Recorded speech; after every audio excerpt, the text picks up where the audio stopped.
Oi, eu sou a Aline. Esse é meu canal Café Passado, que une duas paixões da minha vida, que é o café e a história.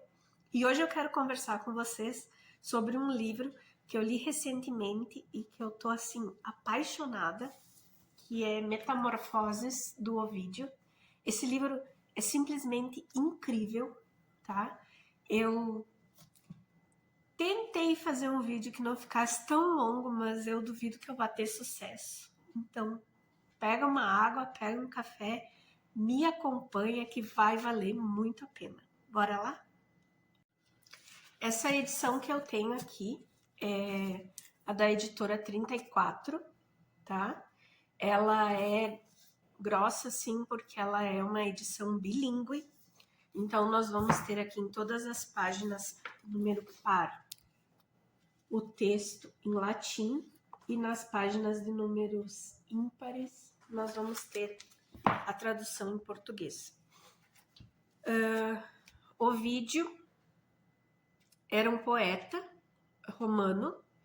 Ele nasceu no ano de 43 antes de Cristo e ele nasceu numa família rica, numa cidade pequena da Itália.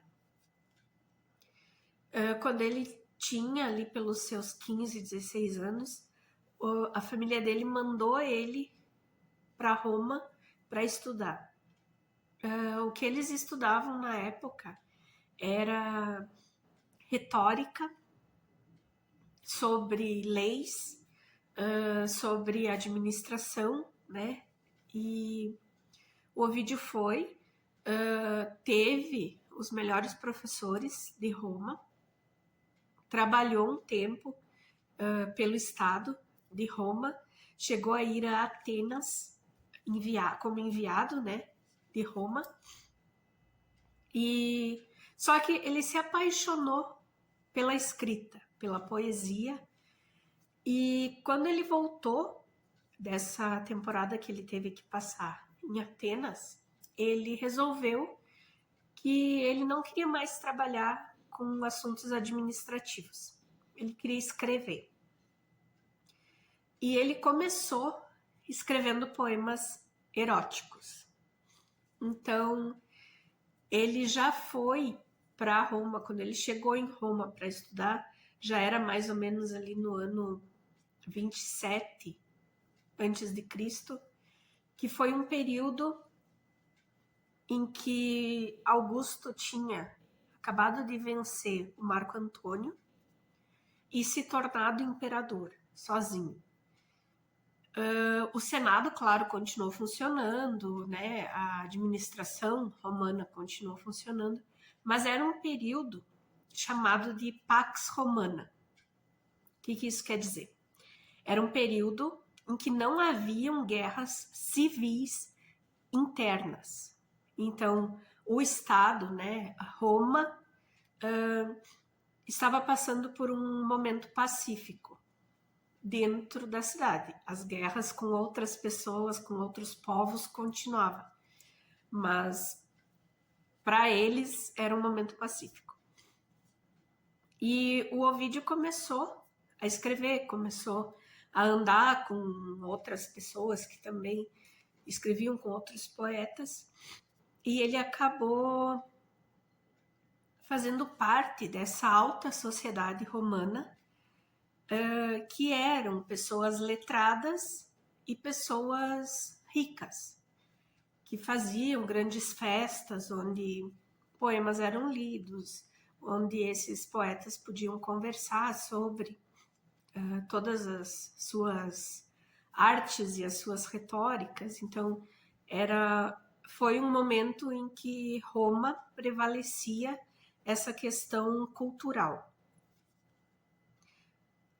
Ovídio foi exilado pelo próprio imperador Augusto, porque quando o Augusto assumiu como imperador, ele iniciou um processo em Roma para trazer o que seria aquela... ele considerava uma volta aos valores. Ou seja, eles começaram a preservar novamente o casamento, atos de traição, de infidelidade eram considerados crime, e o Ovídio era, como eu já disse, um poeta que escrevia muitos poemas eróticos, e eles tinham, na época, toda essa liberdade para falar sobre sexualidade, enfim.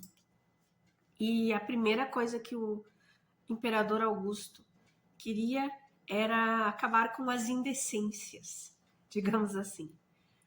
E por algum motivo, que a gente não tem como saber qual é, né? São apenas especulações,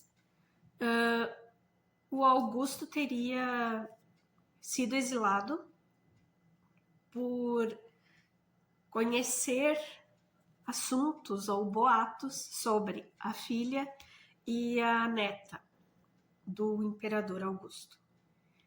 E Roma era tudo para o Ovídio, assim, como centro de cultura, como casa, como sociedade, como o Império Romano nessa fase, ele era um império muito forte, e quem fizesse parte dessa nobreza não era só a questão de título, era uma pessoa que seria lida, que seria bem recebida, e o Ovídio amava esse glamour, digamos assim. E ele foi exilado para um lugar inóspito, que eu não me recordo o nome, mas hoje em dia seria uma cidade pequena na Romênia. E mesmo no exílio, ele começou a escrever coisas assim, tentando exaltar o Augusto, para que a história dele fosse revista, mas ele não conseguiu. Então, o Ovídio ele vem a falecer no seu exílio, e, para sua infelicidade, ele nunca conseguiu retornar à sua querida Roma. Mas falando do Metamorfoses, o que o Ovídio queria com essa obra, ele se propôs a escrever desde a criação do mundo até o período atual para ele, que seria o século I depois de Cristo. Ele faleceu no ano 17 ou 18, são as duas versões que a gente encontra, tá? De data. E ele conseguiu maravilhosamente bem, assim, tipo, Metamorfoses, no caso, ele usa essa palavra para descrever não só a criação do mundo, mas também a criação e como todos os seres chegaram aonde chegaram na sua evolução, sabe? Então, por Metamorfoses, a gente pode ver aqui, a gente acompanha nesse livro todas as mudanças pelas quais passam, inclusive alguns seres humanos, sabe? A gente vai ter aqui a história da criação do mundo, a criação dos deuses, como eram esses deuses, e aqui a gente vai ter sensações diversas, porque os deuses da mitologia greco-romana, a gente diz greco-romana porque a mitologia romana ela é baseada na mitologia grega. E como aqui nada se cria, tudo se copia, os nomes dos deuses foram alterados. A gente vai ter um nome latino aqui deles. Mas as funções são basicamente as mesmas. Então, a gente vai ter Júpiter como, tipo, seria o Zeus da mitologia grega, a gente vai ter todas essas relações. Plutão, que seria Hades, Saturno, que seria Cronos, e diversos outros que a gente vai vendo. Afrodite, que seria Vênus. E a gente vai conhecendo aqui a história de todos esses deuses, o que eles fizeram com os seres humanos. Então, a questão mais forte aqui, que eu diria assim, a gente está acostumado, nós, atualmente, né? A gente tem muito essa mentalidade da religião, do Deus judaico-cristão, bem forte, de que é aquele Deus onipresente, onipotente e que tem uma bondade. E relativamente, né? Mas enfim. Aqui o que a gente vai ter são deuses com um viés, assim, uma gama de sentimentos muito humanos, sabe? Eles têm desejos muito fortes, a sexualidade neles é muito presente, eles têm ciúme, eles têm a questão da vingança muito forte, e qualquer ser humano que passe por eles vai sofrer alguma consequência, de alguma maneira. Mas são histórias maravilhosas que a gente encontra também na mitologia grega, né? E eu não... Por mim eu ficava falando horas aqui, mas eu não posso, o vídeo tem que ser um pouco sucinto, então eu escolhi, assim, o que para mim foram as principais histórias e eu vou comentar com vocês um pouquinho sobre elas, tá? Como o nome do livro diz, Metamorfoses, no livro 1, eu não falei, esse livro, ele é considerado um poema épico, mas também ele é considerado por alguns uma enciclopédia de mitos, porque são várias histórias. E no livro 1, ele vai falar sobre a origem do mundo. E ele começa dizendo assim: antes do mar e da terra, e do céu que tudo cobre, era uniforme em todo o orbe o aspecto da natureza, a qual chamaram caos. Ou seja, aqui ele fala sobre o caos dessa forma, ele descreve o caos como uma massa confusa e informe, apenas peso inerte, amálgama discordante de elementos mal unidos. Aí depois a gente vai ter aqui outra parte que eu acho fantástica, que é a criação do homem.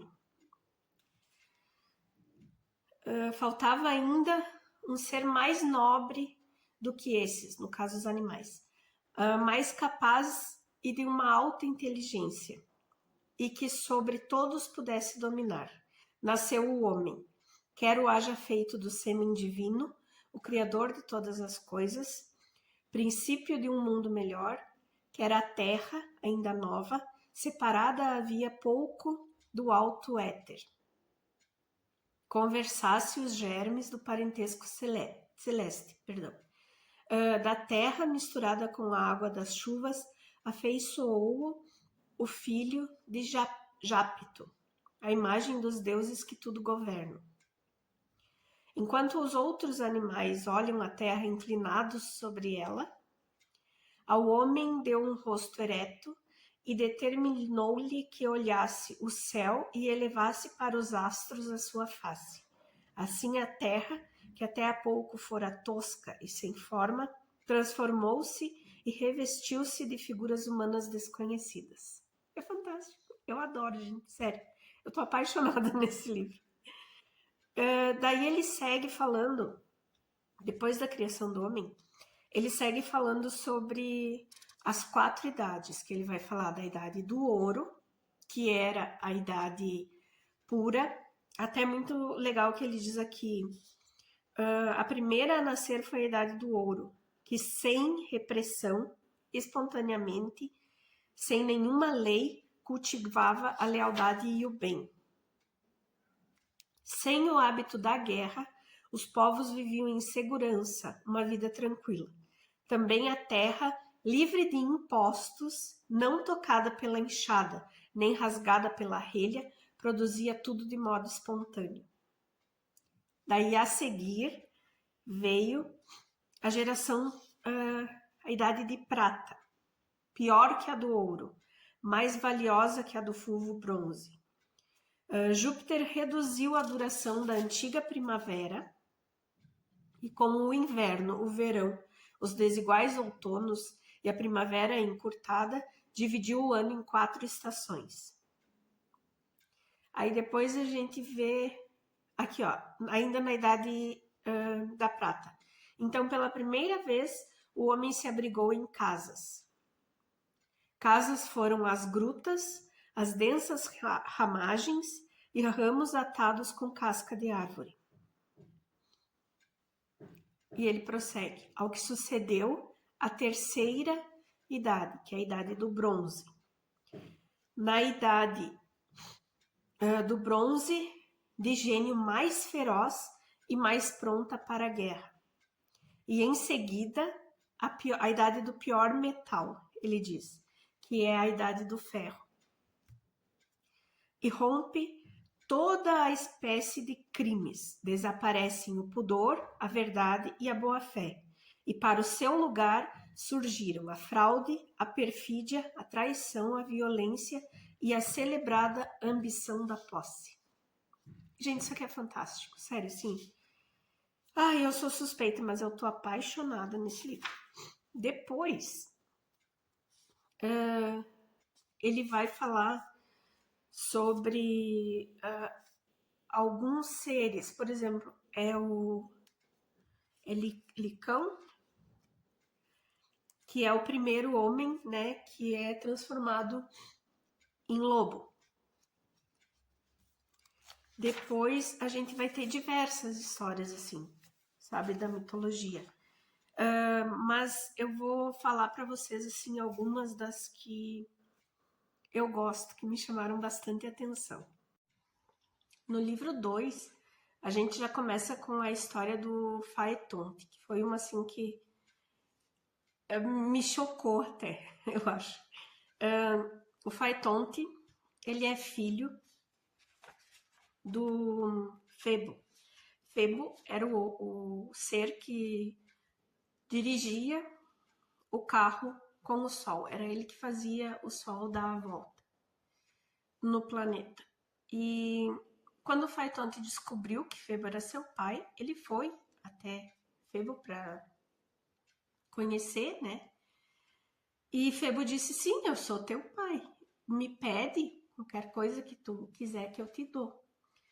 E o Faetonte, assim, no auge da brilhante ideia, ele pediu para conduzir a carruagem que leva o Sol. E o Febo diz assim, eu devia, né, ter imposto um limite, mas eu não impus, então. Mas assim, não é fácil de conduzir. É forte, os cavalos são muito rápidos, até eu, em determinado momento, sofro para conduzir com as rédeas fortes e tal. Mas o menininho, tipo, não, eu quero. Sabe, aquele piá mimado. Eu quero isso daí. E o Febo diz assim, tá bom, né? Agora vai, eu prometi. E daí acontece que quando o Faetonte sobe na carruagem, os cavalos já sentem que o peso é diferente. E ele não consegue controlar. E aquilo vira um caos, porque ele chega com as chamas do sol muito perto da terra. Então as florestas começam a incendiar. E se instala o próprio caos. E o Febo, perdão, vai ter que pedir ajuda para Júpiter, tipo, me ajuda, né? O guri já morreu, não tem o que fazer, mas pelo menos não vamos destruir o resto do planeta, né? Cara, é uma história assim, ó, fantástica. Eu adorei. Depois, mais adiante, a gente vai ter o conto do Narciso, que eu achei muito triste, na verdade, porque ele é um jovem muito bonito e quando ele nasce, uma deusa diz assim, ou é Júpiter, eu não me recordo, mas que ele vai ficar bem enquanto ele não se conhecer. Que ele vai ser feliz enquanto ele não se vê. E lá um belo dia ele tá num bosque e ele chega perto de um riacho e ele vê o reflexo dele. E ele se apaixona por ele mesmo. E ele até se liga que é ele, mas ele já tá enfeitiçado, ele já tá apaixonado e ele não consegue parar de se admirar. E ali ele tenta se abraçar, ele tenta se tocar, né, na sua imagem, e ele não consegue.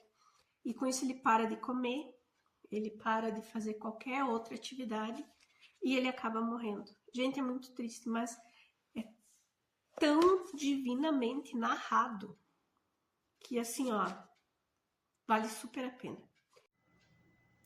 E aqui no livro 6, a gente vai ter a história de Aracne, que era uma tecelã de origem humilde, mas que tecia tapetes maravilhosos. E ela vai acabar fazendo uma disputa com uma deusa e para ver quem que tece melhor. E a deusa vai tecer, a deusa é Palas, se não me engano. Ela vai tecer imagens maravilhosas, assim, mas a Aracne vai tecer um tapete com todas as conquistas de Júpiter. Então ali vai ter o rapto da Europa, ali vai ter ele transformado em cisne, ele transformado em touro no rapto da Europa, em chuva, então todas essas façanhas de Zeus ela vai tecer ali. E nem a deusa vai conseguir não admitir que o que ela fez, o trabalho da Aracne tá melhor, tá mais bonito que o dela. E ao invés dela ser exaltada ou ganhar um prêmio por isso, a deusa resolve transformar ela numa aranha. Tem imagens maravilhosas, assim, não nesse livro, né? Mas no período da Renascença, quando os artistas se voltaram para os textos antigos, gregos e romanos, eles começaram a criar imagens que versassem sobre todos esses mitos. Então a gente vai ter obras maravilhosas. Depois a gente vai ter aqui também uma coisa que eu achei muito interessante, assim, é que a inveja, a fome, aqui eles são descritos como seres. E a descrição da inveja e da fome, gente, assim, ó, é fantástico. Eu vou ler para vocês. Eu vou ler para vocês a descrição da fome, tá? Nos confins da Sítia há um lugar gelado, desolado e triste, estéril, sem searas nem árvores. Moram lá o frio entorpecedor, a palidez, o medo e a mirrada fome. A fome que busca num campo pedregoso com as unhas e os dentes as poucas ervas que há, de cabelo hirsuto, olhos cavados, palidez na face, lábios esbranquiçados pela inanição, fauces cobertas de sarro, endurecida a pele, através da qual podem ver-se as vísceras. No lombo encurvado sobressaem os descarnados ossos, em vez do ventre, há o lugar. O peito parece que pende, apenas suspenso da espinha dorsal. A magreza aumentara as articulações. A rótula dos joelhos estava inchada. Eram enormes as excrescências dos artelhos. Gente, que descrição. Assim, o cara realmente é um poeta. Eu fiquei fascinada nesse livro, até por cenas assim, descrições de batalhas. Deixa eu ver se eu acho a descrição da inveja que eu vou ler para vocês também. Presta atenção nessa descrição da inveja. No contexto da história aqui, a deusa da guerra vai pedir para a inveja atacar alguém. Lá dentro vê a inveja a comer carne de víbora, alimento de seus vícios, e ao vê-la desvia o olhar. Levanta-se aquela do chão preguiçosamente, abandona os corpos das serpentes meio comidas e aproxima-se a passo lento. Ao ver a deusa, radiante em sua beleza e nas armas, gemeu, fez um esgar e soltou profundos suspiros. Assenta-lhe a lividez na face, a magreza em todo o corpo. Para nada olha à direito. Os dentes têm a cor da ferrugem.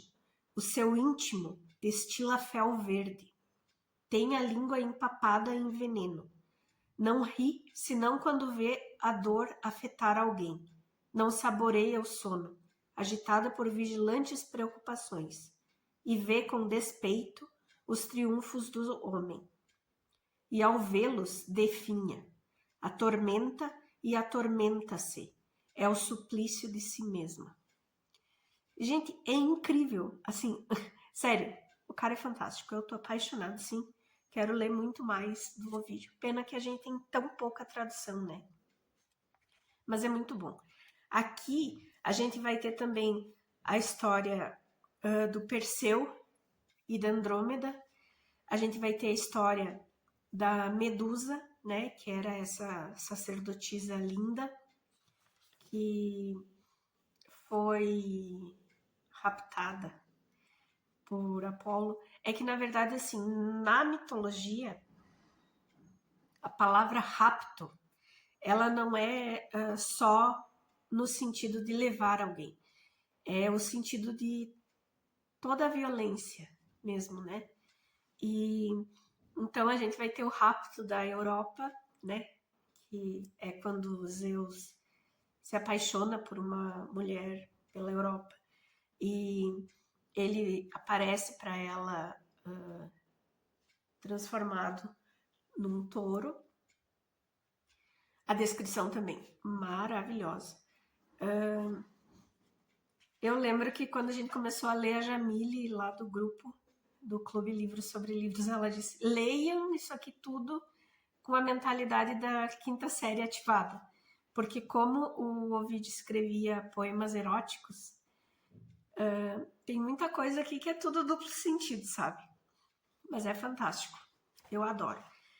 Tem um outro também, que é de Píramo e Tisbe, que é uma história, é uma mitologia oriental, que o Ovídio acabou trazendo, colocando aqui nas Metamorfoses, e vocês já vão entender que se tornou algo muito popular, digamos assim.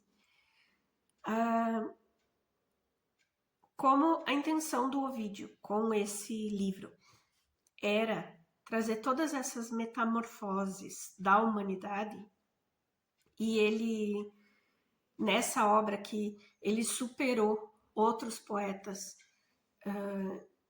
no sentido de uma mudança na forma de escrever um poema. Por exemplo, Homero, tanto na Ilíada quanto na Odisseia, ele narrou a história de heróis. Na Ilíada, nós temos a cólera de Aquiles, e na Odisseia, a gente tem a trajetória do Odisseu, né, voltando da Guerra de Troia.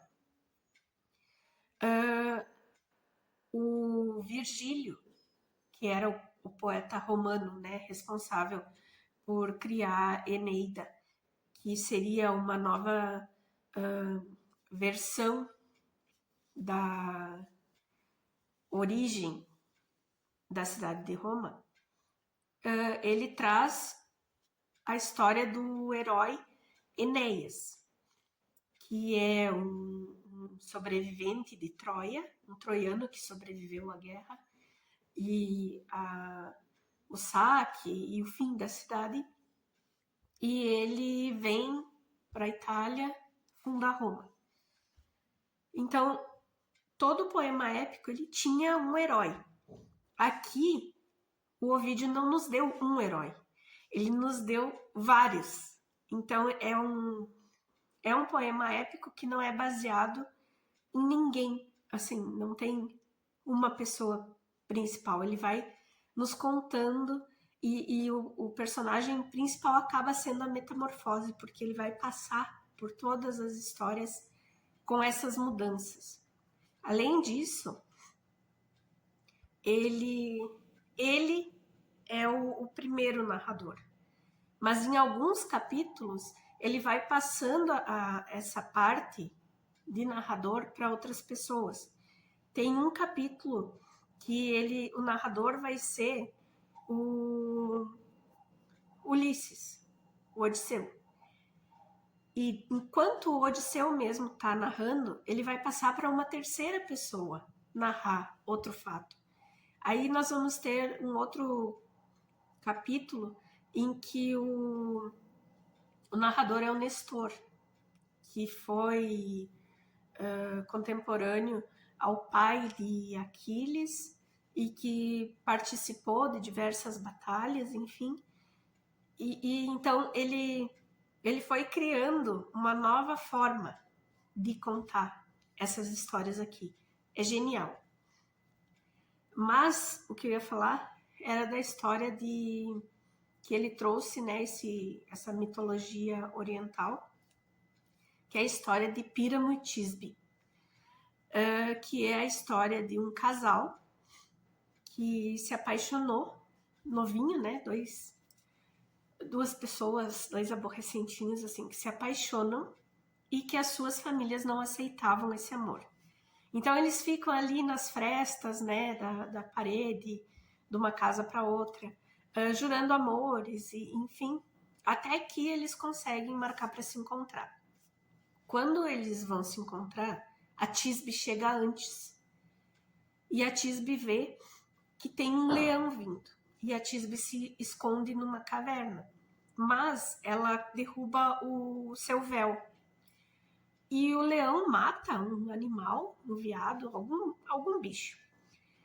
E o leão acha o véu dela e estraçalha o véu. Então no véu ficam marcas de sangue e o véu todo destruído.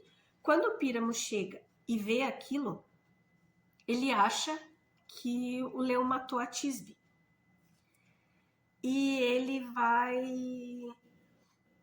para baixo de uma árvore onde eles tinham combinado de se encontrar. E eu não me lembro agora o nome da árvore, se era cerejeira, mas dava uma fruta branca. E ele vai para debaixo dessa árvore e ele se mata. Ele, com a arma mesmo, ele tira a própria vida. E quando a Tisbe se sente segura para sair da caverna e encontra ele ali, ela fica, meu Deus, por que tu fez isso, sabe? E ele não entende como que ela ainda tá viva e tal, mas ela acaba usando a mesma arma para tirar a própria vida também.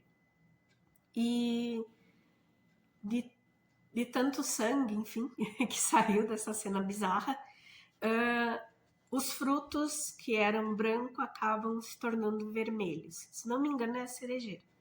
Mas se eu estiver errada, eu deixo escrito aqui, porque eu realmente não me lembro. Se você achou parecido com Romeu e Julieta, sim. Então, é baseado, né? Tipo, o Shakespeare, que viveu lá no século XVI, toda a Europa já estava começando esse processo, assim, de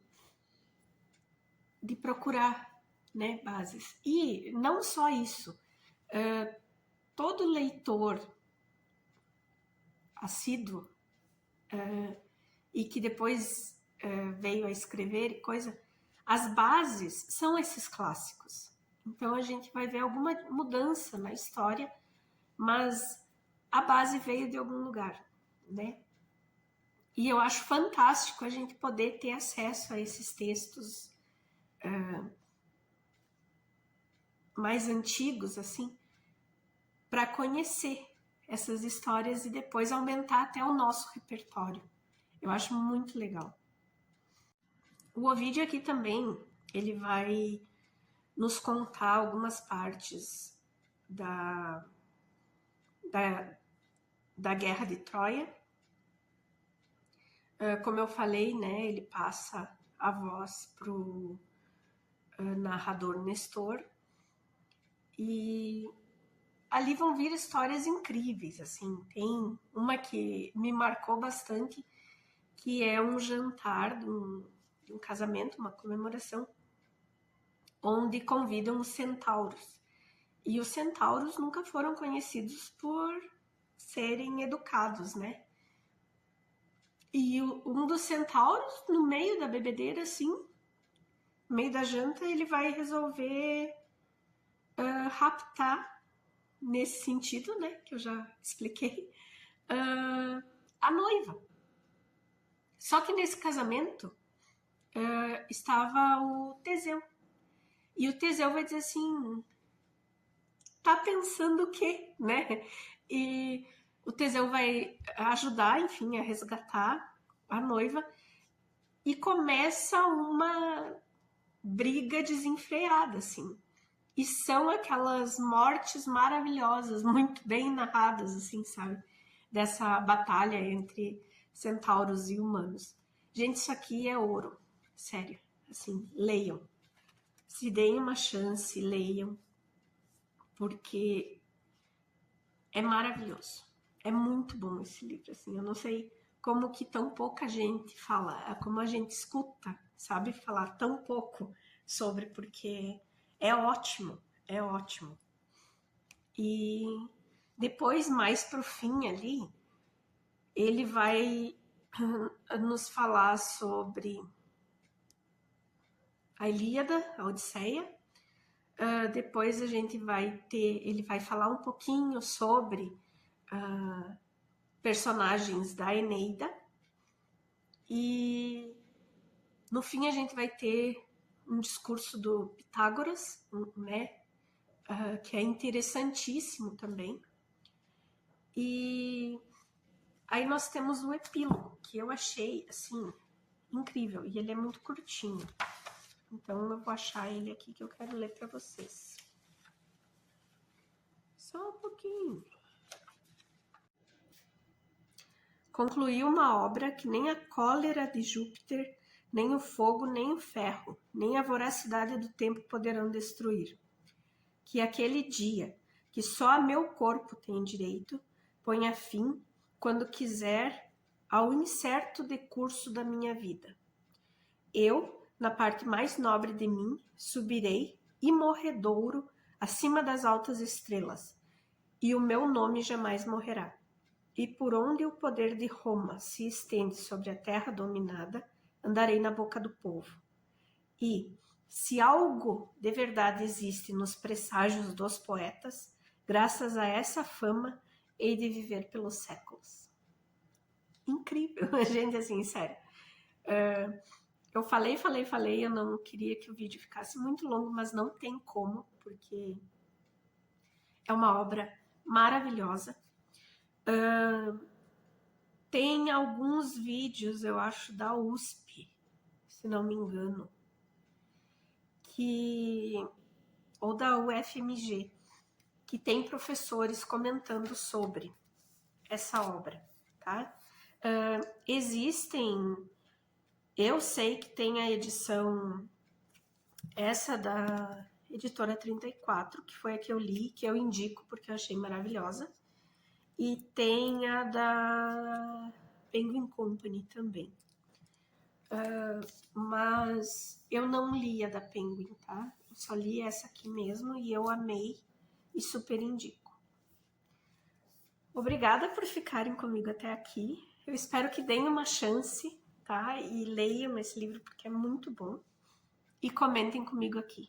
Se já leram, se têm intenção de ler, se vocês gostam de mitologia, como eu, que sou apaixonada, indiquem também mais alguns livros para mim, tá? Beijos e até a próxima. Tchau, tchau.